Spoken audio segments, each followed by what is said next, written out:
Hi, my name's Jonathan Hicks. I'm back at the Dice Cup, and today I'm joined by Amy.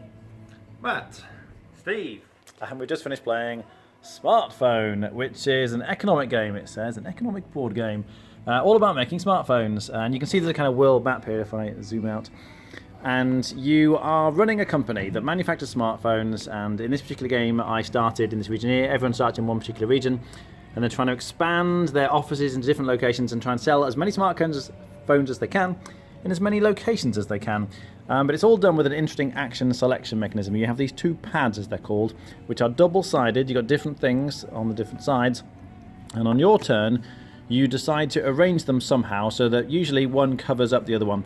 The reason you want to cover up, although you're not going to get the actions, is that every time you cover up a spot, you're getting goods. You need to ultimately manufacture goods. So maybe for various reasons I decide to arrange them like this. Okay, so I've covered up two spots there. Incidentally, you also get these improvements. I'll explain how you get these later, but these can be added to your board to improve things.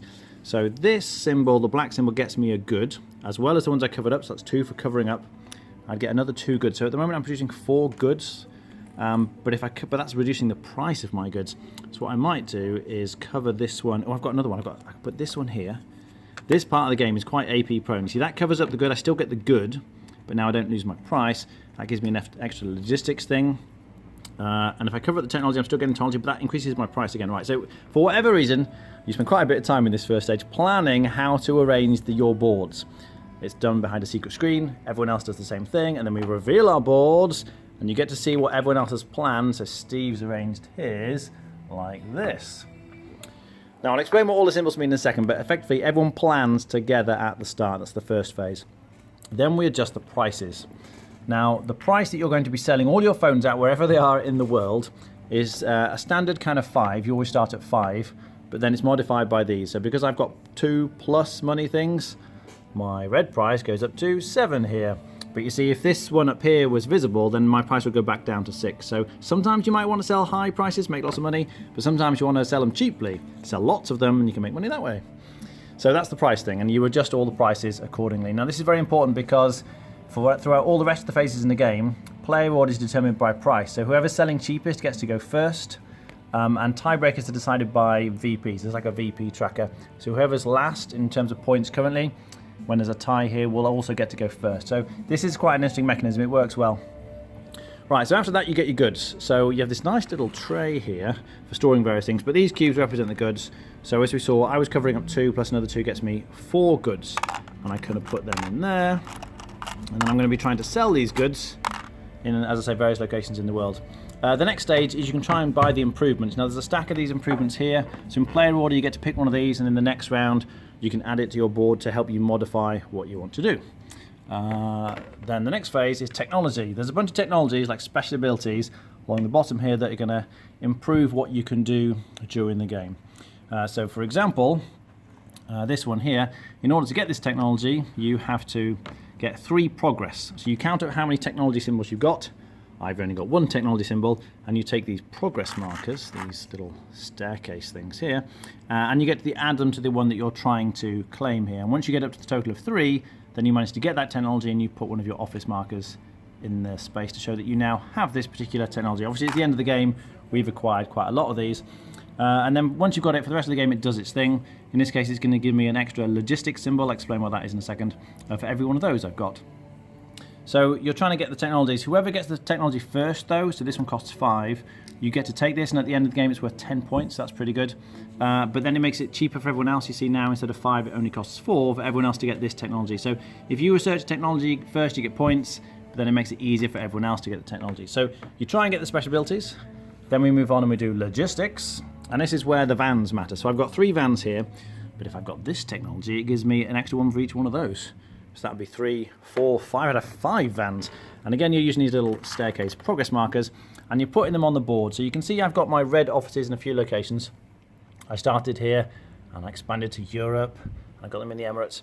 So if I wanted to go to a new location, let's say I wanted to go to North Africa here, then it has to be connected to where I've already got an office, and you have to spend the appropriate number of vans. So here I'd have to spend 3. Well, I've got 3, that's great.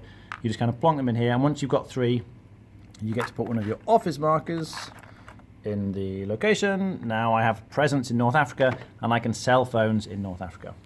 Then you actually sell the goods, and again, this is where player order becomes quite important, but in turn order here, you go around and you decide for however many goods you've got, where you want to sell them. Now, if I was selling to, let's say, CIS here, my price is currently 7. The red things indicate the maximum amount people are willing to pay, and you have to go left to right. So this person will only pay up to 3, so they won't buy my phones, they're too expensive. Neither will this person, but that person will, that's great. Now, the purple ones that come after will buy your phone at any price, but your phone has to have the technology that they want.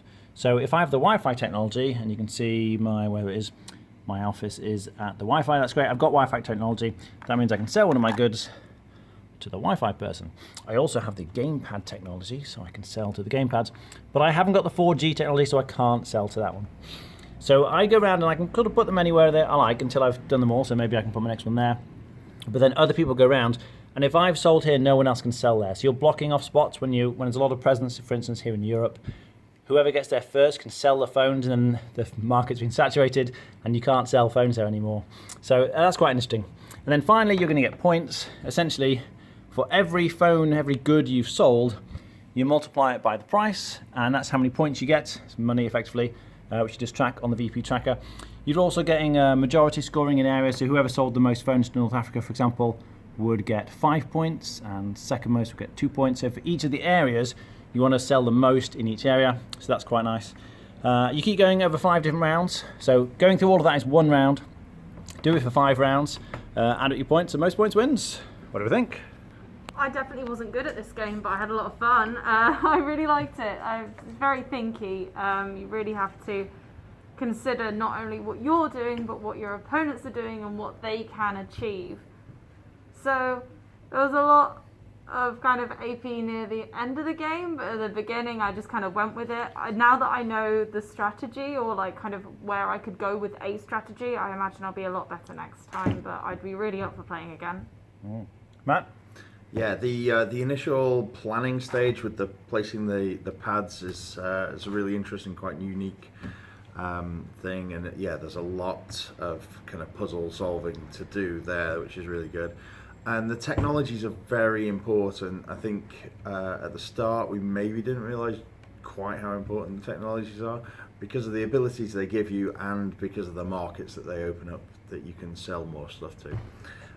So yeah, really enjoyed it. It's very much a kind of race to like get certain spaces, so you need to be keeping an eye on who else is in your markets and what they can sell.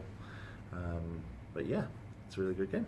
Steve? There'll be a lot of people who like this. It is kind of a fighting for markets kind of game where, weirdly, the demand is fixed. So in a lot of the other games with like a stock market and stuff, it fluctuates. So the demand fluctuates and your supply will fluctuate as well. In this case, the demand is fixed at the start of the game. At the very start of the game, there's no conflict whatsoever. You all start in different places. You all move into places where no one else is, because it makes sense to do that. And then you sell the phones at whatever price you want. You might want to sell the phones cheaply, so you get earlier in turn order. You get kind of the bonuses for completing the technologies first.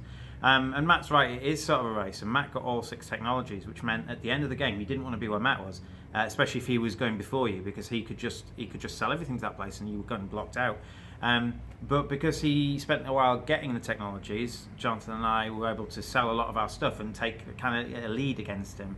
So it's weird like that. And the end of the game, there are a couple of AP points. There's the AP bit where you're going at this and you've got the double sided and which way, no, I have to cover that up and you can't cover that, and all that sort of stuff. That's fine. I'm absolutely fine with that. Everyone knows it's happening and everyone's doing it at the same time. So you're not like waiting. You're waiting for one person, the last person to finish, but you're not waiting for everyone to do it in order. But then there's also a bit of AP point, especially near the end of the game, where you're all in the same regions. You're like, I don't want to go in that region because if I go there, it gives Jonathan more majority scoring and stuff like that. And then when you're placing, I'm placing, I need to place in such a way, it doesn't matter where I put this, but if I put it here, the person after me is going to struggle to fill that and struggle to kind of place all the goods. You need to be placing all the goods. So there's really interesting decisions here. I think you'll know if you like the mathsy, economic-y sort of games, this will be fine. This is a game for you. All right, rating? I do not like necessarily the mathsy, economic games, and the reason I don't like it is necessarily to take that element of it, the kind of trying to do people in. You have to do people in, especially. I spent a lot of the game trying to do Jonathan in because he was ahead of me and I never managed to do it properly. So if you're fine with that, I think it'd be a good game. I'd play it again, so I will go to give it 7 out of 10. Matt? Yeah, so there's a bunch of stuff that we didn't use. All these tokens weren't used, so there's expansions and things for it. So I'd definitely be up for playing again with those as well. And I think, yeah, initial thoughts probably 7.5 out of 10. Okay. Amy? Yeah, I think I'd need another play to maybe solidify my opinion, but I definitely would play again. I really enjoyed it, so I'll go with a 7, but there is wiggle room. Okay. Yeah, I think it's a very strong contender for the type of game it is. I mean, as they've said, it's an economic game. I think it's a very good description of it. There's a lot of that competitive. It has interaction in the good way. You're competing, not in the you're not doing people in as such, but you're fighting for the same spots. It's like competition in the same way you get in a worker placement game. If you take that spot, then you're not going to get it, and you can take sort of raise people to certain spots, which I really like. Planning: do you want to make your phones very expensive, and maybe not sell as many, or try and make them cheaper and sell lots and lots of phones? It's very interesting. The planning with the boards at the start is great, really innovative. I've never seen anything like it. Really gives you lots to think about. And as you go through the game, upgrading, getting those extra tiles you can place on top, gives you more and more to think about. So it's a great package. A bit like Steve, I'm not a huge fan of economic games generally. I mean, I like them, very happy to play them, but it's not my favourite kind of game.